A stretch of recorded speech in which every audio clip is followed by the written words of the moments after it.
आज आप और हम एक आधुनिक दौर में जी रहे हैं, जहां हर चीज या जानकारी को एक क्लिक के माध्यम से प्राप्त किया जा सकता है। लेकिन क्या आपने कभी सोचा है कि हमारी जिंदगी को इतना सुविधाजनक बनाने का काम कौन करता है? अगर नहीं, तो हम आपको बता दें कि ये सभी काम सैटेलाइट्स की मदद से पूरे होते हैं। इंटरनेट से लेकर टेलीविजन पर प्रसारित होने वाले कार्यक्रमों की जिम्मेदारी सैटेलाइट्स पर होती है। लेकिन कुछ साल काम करने के बाद सैटेलाइट्स खराब हो जाती हैं और उनकी जगह नई सैटेलाइट्स का इस्तेमाल किया जाता है। ऐसे में अंतरिक्ष में सालों साल घूमने वाली सैटेलाइट्स को आखिर कहां फेंका जाता है और उस मलबे का क्या किया जाता है? अगर आप भी इन सवालों के जवाब तलाश कर रहे हैं तो वीडियो को अंत तक जरूर देखें। पृथ्वी का चक्कर लगाती हैं सैटेलाइट्स। आज के आधुनिक युग में हम नेट बैंकिंग से लेकर ऑनलाइन शॉपिंग से जुड़ा सारा काम घर बैठे पूरा कर लेते हैं। वहीं महामारी के इस दौर में ज्यादातर लोग घर बैठकर रिमोटली काम कर रहे हैं। ये पूरा काम सैटेलाइट्स की मदद से पूरा होता है, जो अंतरिक्ष में धरती के चारों तरफ घूमती रहती हैं। इन सैटेलाइट्स को अलग अलग स्पेस सेंटर से कंट्रोल किया जाता है और उनकी गतिविधियों पर नजर रखी जाती है। अगर आप स्पेस में घूमने वाली सैटेलाइट्स की असल तस्वीरें देखेंगे तो आपको ऐसा महसूस होगा कि सिर्फ सड़कों पर ही नहीं बल्कि अंतरिक्ष में भी ट्रैफिक जाम होता है। एक सामान्य सैटेलाइट 15 से 20 साल की अवधि तक काम करती है। वहीं थोड़ी बेहतर क्वालिटी की सैटेलाइट 25 से 30 साल तक अंतरिक्ष में घूमती है। लेकिन इसके बाद सैटेलाइट्स के काम करने की क्षमता कम हो जाती है या पूरी तरह से खत्म हो जाती है, क्योंकि बेहतरीन से बेहतरीन मशीन भी एक न एक दिन खराब हो जाती है। अंतरिक्ष में सालों साल तक चक्कर लगाने वाली इन सैटेलाइट्स का काम जब खत्म हो जाता है तो उन्हें पृथ्वी की एक सुनसान जगह पर फेंक दिया जाता है। इस जगह को पॉइंट नीमो के नाम से जाना जाता है, जिसे आप सैटेलाइट्स का कूड़ा घर भी कह सकते हैं। Point Nemo pole of inaccessibility के नाम से मशहूर पॉइंट नीमो धरती की वह जगह है जहां सालों से सैटेलाइट्स का कूड़ा फेंका जा रहा है। साउथ पैसिफिक ओशन में मौजूद पॉइंट नीमो इंसानों की पहुंच से बहुत ही दूर है, जहां समुद्र की सतह से 4 किलोमीटर की गहराई में हजारों की संख्या में खराब हो चुकी सैटेलाइट्स मौजूद हैं। इस जगह पर सन 1970 के दशक से स्पेस का कूड़ा फेंका जा रहा है, जहां दूर दूर तक कोई आइलैंड भी मौजूद नहीं है। पॉइंट नीमो के सबसे नजदीक मौजूद जमीनी हिस्सा 2700 किलोमीटर की दूरी पर स्थित है, जहां आपको अंटार्कटिका की जमी हुई बर्फीली सतह पर कदम रखने का मौका मिलेगा। अब तक अंतरिक्ष में मौजूद इंटरनेशनल स्पेस स्टेशन इंसानों द्वारा तैयार किया गया सबसे बड़ा और आधुनिक स्टेशन है, जिसे 20 नवंबर 1998 को लॉन्च किया गया था। इंटरनेशनल स्पेस स्टेशन का वजन 4,19,725 किलोग्राम है। लेकिन इस स्पेस स्टेशन को भी साल 2024 में काम पूरा होने के बाद पॉइंट नीमो में फेंक दिया जाएगा। हालांकि अमेरिका में एक बिल पारित हुआ है जो इसको 2030 तक बढ़ा देगा, लेकिन फिर भी ISS अब बूढ़ा हो रहा है और इसे किसी भी वक्त नीचे लाना ही पड़ेगा। इस बात से आप अंदाजा लगा ही सकते हैं कि पॉइंट नीमो अपने भीतर स्पेस की कितनी गंदगी समेटे हुए है, जिसमें भारी भरकम सैटेलाइट्स के साथ साथ इंटरनेशनल स्पेस स्टेशन के मलबे को भी समाया जाएगा। स्पेस में क्यों नहीं टकराती सैटेलाइट्स? जैसा कि हमने आपको पहले ही बता दिया था कि अंतरिक्ष में एक या दो नहीं बल्कि हजारों सैटेलाइट्स घूमती हैं। ऐसे में आपके दिमाग में ये सवाल जरूर आ रहा होगा कि ये सैटेलाइट्स आपस में कभी टकराती हैं या नहीं। दुर्घटना तो कभी भी और कहीं भी हो सकती है, फिर चाहे वह जमीन हो या फिर आसमान। लेकिन अंतरिक्ष में हर तरह का ट्रैफिक बहुत ही सावधानी के साथ कंट्रोल किया जाता है, जिसके लिए प्रत्येक स्पेस एजेंसी में सैकड़ों लोग दिन रात काम पर लगे रहते हैं। ऐसे में सैटेलाइट्स को कंट्रोल करने वाली टीम को ये ध्यान रखना होता है कि हर एक सैटेलाइट उचित दूरी पर चक्कर लगाए और किसी दूसरी सैटेलाइट के रास्ते में अवरोध पैदा ना करे। अंतरिक्ष में सबसे ऊपर जियो स्टेशनरी सैटेलाइट्स चक्कर लगाती हैं, जो धरती की सतह से 22,237 मील यानी कि 35,786 किलोमीटर की ऊंचाई पर होती हैं। यह सैटेलाइट्स अपनी निश्चित ऊंचाई से 300 किलोमीटर ऊपर तक चक्कर लगाने और काम करने की क्षमता रखती हैं। ऐसे में जरूरत पड़ने या अचानक से सैटेलाइट्स की संख्या ज्यादा हो जाने पर जियो स्टेशनरी सैटेलाइट्स को ऊपर की तरफ भेज दिया जाता है, ताकि वह दूसरी सैटेलाइट्स के रास्ते में ना आए और सालों साल तक अपना काम करती रहें। क्या होगा अगर अचानक से काम करना बंद कर दे सैटेलाइट्स? जियो स्टेशनरी सैटेलाइट्स सबसे एडवांस सैटेलाइट्स मानी जाती हैं, जिनकी गति और दूरी पर हेर फेर किया जा सकता है। लेकिन कई सैटेलाइट ऐसे भी हैं जो पृथ्वी के ऑर्बिट के निचले हिस्से में ही काम करती हैं और अचानक खराब हो जाती हैं। इस तरह की सैटेलाइट्स की गति या दूरी को ऊपर की तरफ नहीं बढ़ाया जा सकता, क्योंकि इसमें बहुत ज्यादा समय और ईंधन की खपत होती है। ऐसे में वैज्ञानिकों के पास खराब हो चुकी सैटेलाइट से निपटने के दो ही विकल्प होते हैं। पहला विकल्प ये है कि सैटेलाइट की गति को बेहद धीमा कर दिया जाए, ताकि जब वह पृथ्वी के वातावरण में प्रवेश करे तो घर्षण की वजह से उसमें आग लग जाए।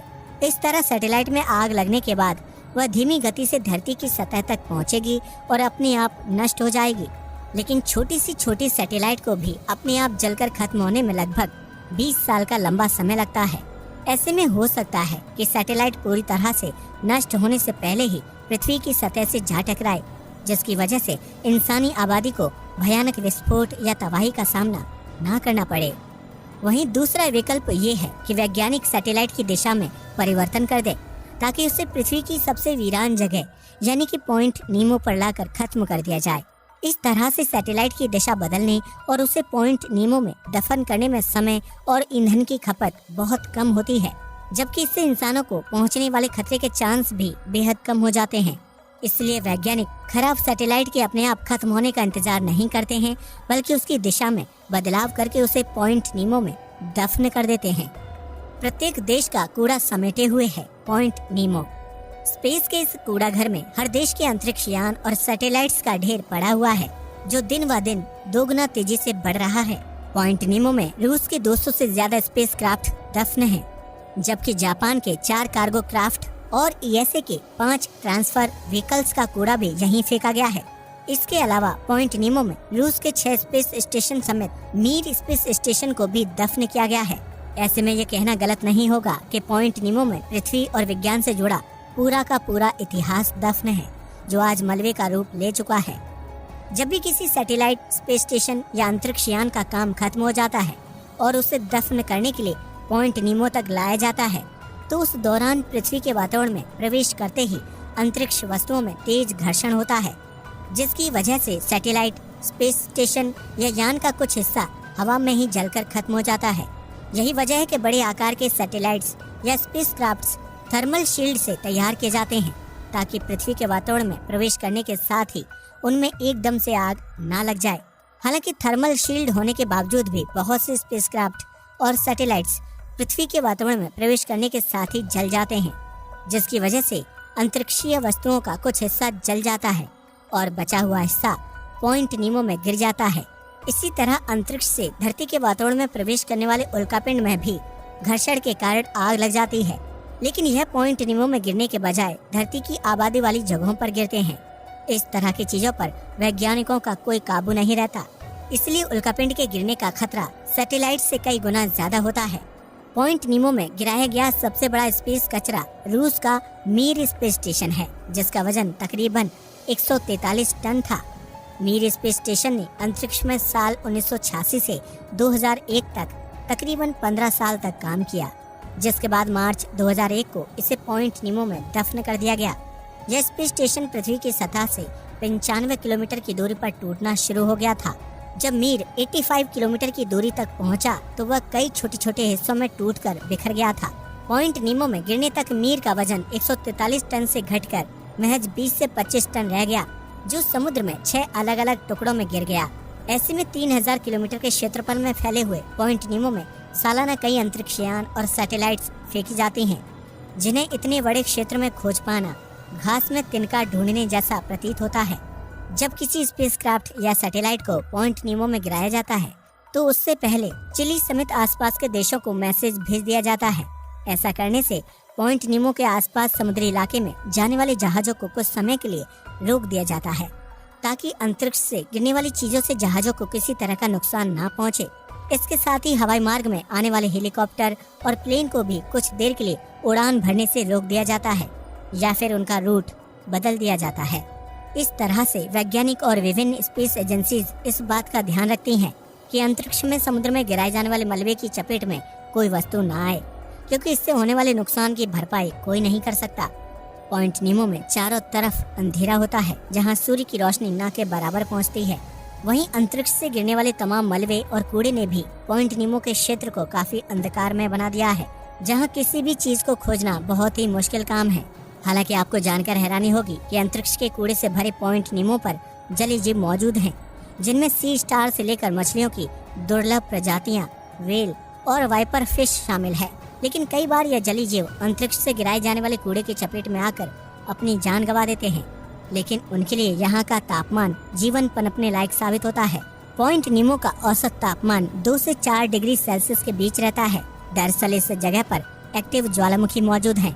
ऐसे में समय समय पर होने वाले ज्वालामुखी विस्फोट से पॉइंट नीमो का तापमान संतुलित रहता है और जमा देने वाली स्थिति में नहीं पहुंचता।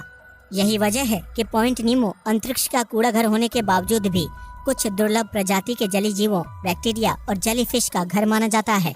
अब तो आप समझ ही गए होंगे कि अंतरिक्ष में सैकड़ों की संख्या में घूमने वाली सैटेलाइट्स और स्पेसक्राफ्ट खराब होने के बाद कहां जाते हैं और उनके साथ क्या किया जाता है। यकीनन विज्ञान ने काफी तरक्की कर ली है और इंसान स्पेस के रहस्यों को सुलझाने की दिशा में आगे बढ़ रहा है, लेकिन इस तरह हजारों किलोग्राम कूड़े को स्पेस से समुद्र में फेंकना क्या सच में सही है? अपना जवाब हमें कमेंट बॉक्स में जरूर बताएं। आज के लिए बस इतना ही। वीडियो पसंद आया हो तो इसे लाइक और शेयर करें, साथ ही चैनल को भी सब्सक्राइब करें और हमारे फेसबुक पेज को भी लाइक करें। नमस्कार दोस्तों।